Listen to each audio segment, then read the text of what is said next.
বিশুদ্ধ বর্ণনাকারী, আবার আফফানও বিশুদ্ধ বর্ণনাকারী। আপনাদের মাথায় এখন আসবে, হুজুর দুজন বিশুদ্ধ হলে বর্ণনা কেন বিশুদ্ধ হবে?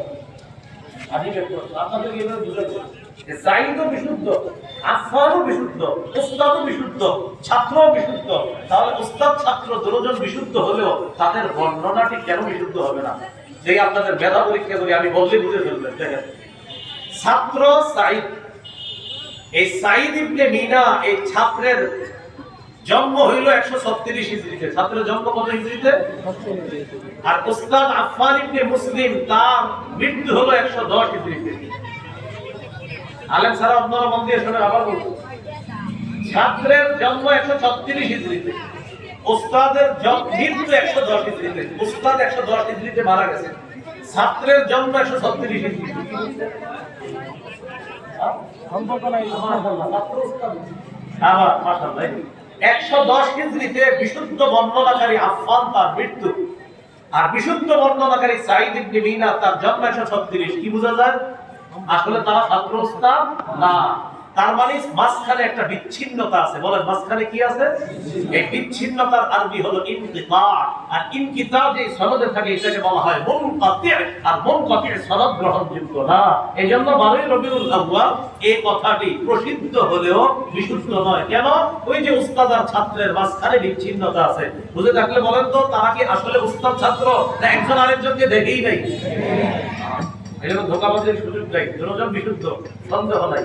তাহলে কোন জায়গাটায় ওই মাঝখানে গিয়ে ধরা হবে যে আচ্ছা বুঝলাম বিশুদ্ধ, উস্তাদের মৃত্যু কবে আর ছাত্রের জন্ম কবে এটা একটু বলেন। তখন যখন ইতিহাস তালাশ করবেন দেখবেন উস্তাদ আর ছাত্র তাদের সাক্ষাৎই হয়নি। তাহলে 12 রবিউল আউয়াল কথাটি প্রসিদ্ধ হলেও কি নয়? বিশুদ্ধ নয়। আচ্ছা, এবার আমি একটা আপনাদেরকে বুদ্ধি শিখিয়ে দিই, ঝগড়া থেকে বাঁচবেন কিভাবে। যেমন কেউ বলবে 8, কেউ বলবে 9, কেউ বলবে 10, কেউ বলবে 12। আপনাদেরকে যখন কেউ বলবে নবীজির জন্ম কবে, আপনারা আমার মতো বুদ্ধি করে একটা উত্তর দিবেন। কেউ যদি জিজ্ঞাসা করে, মনে করেন আমারে জিজ্ঞাসা করলেন নবীজির জন্ম কবে, সবাই একটু জিজ্ঞাসা করেন নবীজির জন্ম কবে, জিজ্ঞাসা করেন।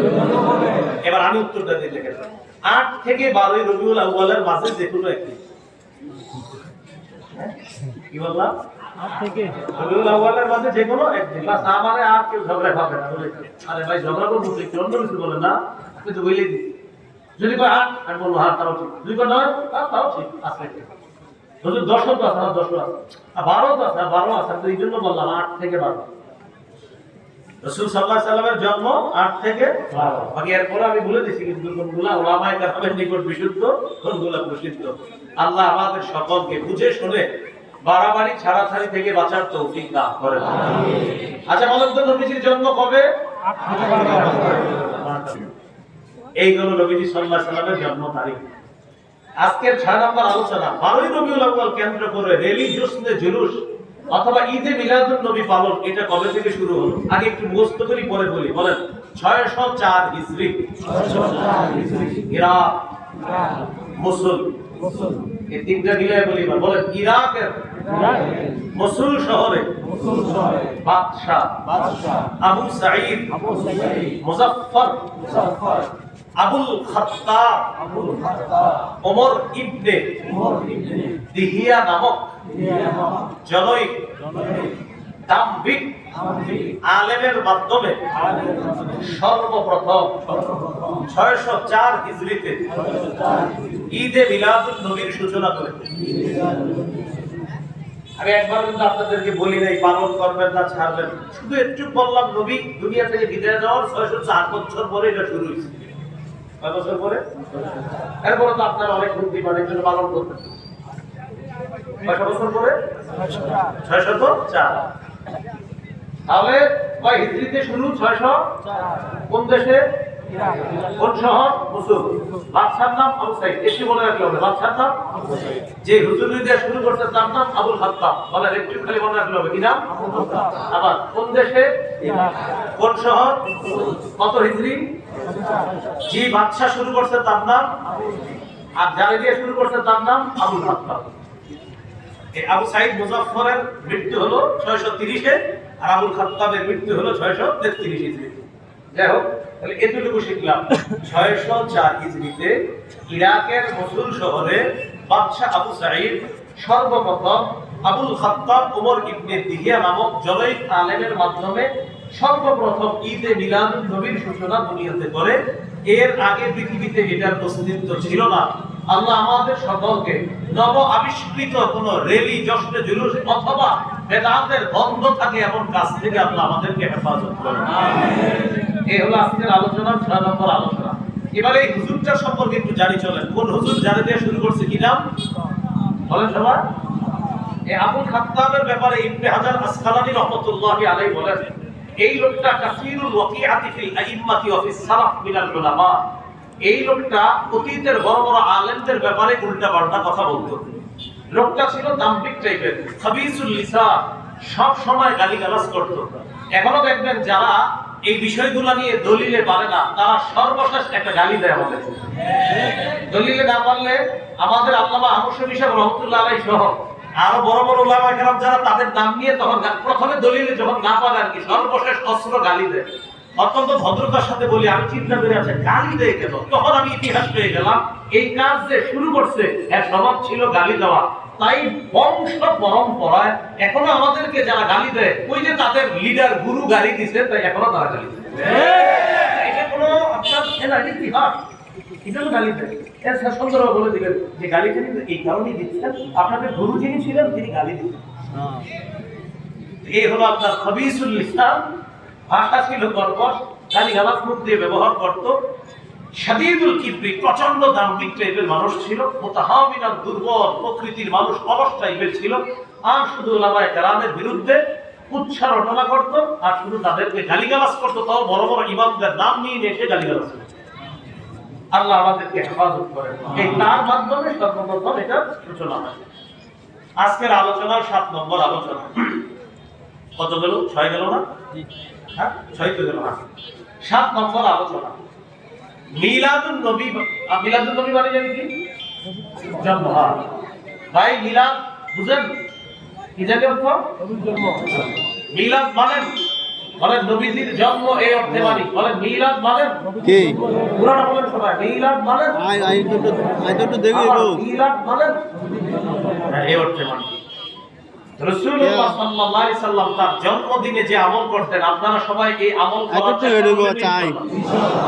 আজকে থেকে আমরা নবীজির জন্মে ওই আমল করার চেষ্টা করব যে আমল রাসূল সাল্লাল্লাহু আলাইহি সাল্লাম করতেন। সহিহ মুসলিম 1162 নম্বর হাদিস। আমাদের মাদ্রাসার পাঠ্যপুস্তক অনুসারে মোট হাদিস সংখ্যা হবে 3033টা। এই হাদিসের বর্ণনাকারী আবু কাতাদা আল আনসারী রাদিয়াল্লাহু তাআলা আনহু তিনি বলেন, সুইলা রাসূলুল্লাহ সাল্লাল্লাহু আলাইহি ওয়াসাল্লাম আন সাওমিদ দাহরি। রাসূলুল্লাহ সাল্লাল্লাহু আলাইহি সাল্লামকে সারা বছর রোজা রাখা সম্পর্কে জিজ্ঞাসা করা হলো যে হুজুর সারা বছর রোজা রাখলে কি কোনো সমস্যা আছে? فقال رسول الله صلى الله عليه وسلم لا صام ولا افطر او قال ما صام ولا افطر। নবীজি বললেন যে ব্যক্তি সারা বছর রোজা রাখে সে রোজা রাখেও নাই আবার রোজা ছাড়েও নাই। কি বললেন? সে রোজা রাখেও নাই, রোজা ছাড়েও নাই। এর মানে হলো কেউ সারা বছর যদি রোজা রাখে তার রোজা আদায় হবে, তবে নবী উৎসাহ প্রদান করেন নাই। নবী তাকে কি বলেন নাই? উৎসাহ প্রদান করেন নাই যে সারা বছর রোজা রাখবা, এটা আমি উৎসাহ দিচ্ছি না। আবার প্রশ্ন করলো সুইলা আন সাওমি ইয়াউমাইনি ওয়া ইফতারি ইয়াউমিন। হুজুর কেউ যদি 2 দিন রোজা রাখে আর 1 দিন রোজা না রাখে, এর মানে মাসে 20টা রোজা আর 10 দিন রোজা না রাখা। আবার বুঝেন সাওমি ইয়াউমাইনি 2 দিন রোজা, এরপর আরেক দিন রোজা না, আবার 2 দিন রোজা নফল রোজা, আবার আরেক দিন রোজা না, তাহলে মাসে রোজা হয় কয়টা? 20টা, আর 10 দিন হয় রোজা ছাড়া। হুজুর এটা কেমন? রাসূলুল্লাহ সাল্লাল্লাহু আলাইহি সাল্লাম বললেন আইয়ুনা ইউকিকু যালিকা। এই রোজা রাখার সামর্থ্য কে রাখে? এই রোজা রাখার শক্তি কার আছে? এর মানে এরকম রোজা যদি কেউ রাখে আদায় হবে, তবে নবী এটাও উৎসাহ দেন নাই যে 2 দিন রোজা রাখবা আর 1 দিন রাখবা না, এটার প্রতি উৎসাহ দেন নাই। তারপর প্রশ্ন করলেন সুইলা আন সাওমি ইয়াউমিন ওয়া ইফতারি ইয়াউমাইন। হুজুর কেউ যদি 1 দিন রোজা রাখে আর 2 দিন রোজা না রাখে, এর মানে মাসে 10টা রোজা আর 20 দিন রোজা না রাখা, তাহলে কি? নবীজি বললেন লাইকা আল্লাহ কব্বানা লিযালিক। হায় আল্লাহ যদি এই রোজা রাখার শক্তি আমাদেরকে দান করতেন। কি বললেন? হায় এই রোজা রাখার শক্তি যদি আল্লাহ আমাদেরকে দিতেন। এর মানে এটার প্রতি নবীজির আগ্রহ, এটার প্রতি নবীজির উৎসাহ যে আল্লাহ আমাদের সকলকে যদি এই রোজাটা রাখার তৌফিক দান করতেন। তাহলে সারা বছর রোজা, এটার প্রতি উৎসাহ দেন নাই। 2 দিন রোজা 1 দিন রোজা না রাখা, এটার উৎসাহ দেন নাই। একদিন রোজা আর 2 দিন রোজা না রাখা, এটার প্রতি আল্লাহ রাসূল উৎসাহ দান করলেন। চাইলে চেষ্টা করব আমরা যেন এটা আদায় করতে পারি, আল্লাহ তৌফিক দান করেন। এরপর প্রশ্ন করলেন, সুইলা আন সাওমি ইয়াউমিল ইসনাইন, হুজুর সোমবারের রোজার ব্যাপারে আপনার কাছে জানতে চাই। فقال رسول الله صلى الله عليه وسلم يوم ولدت فيه, সোমবার এমন একটা দিন যেই দিনে আমার জন্ম, তাই ওই দিন আমি রোজা রাখি। সোমবারে নবীজি কি, ওই দিনে নবীজি কি রাখেন?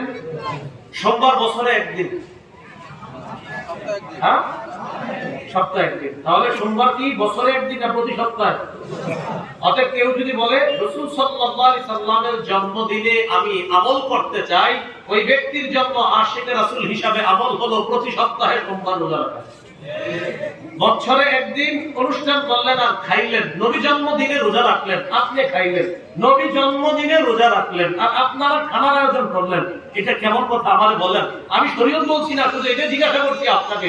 নবী রাখলেন রোজা আর আপনি বছরে একদিন তাও রোজা না খাইলেন, তো নবী করলেন রোজা রাখা না খায়া আমল, আর আপনি খাইলেন, শুধু খাইলেন না আরো অনেকটা এরকম বিলি করলেন, বিতরণ করলেন খুশিতে। নবী কি খাইছেন না রোজা রাখছেন? না, আপনি তো খাইলেন, জোহর থেকে শুরু করলেন। তাহলে আপনার একটা কথা স্পষ্ট হলো, নবীজি জন্মদিনে কি করতেন?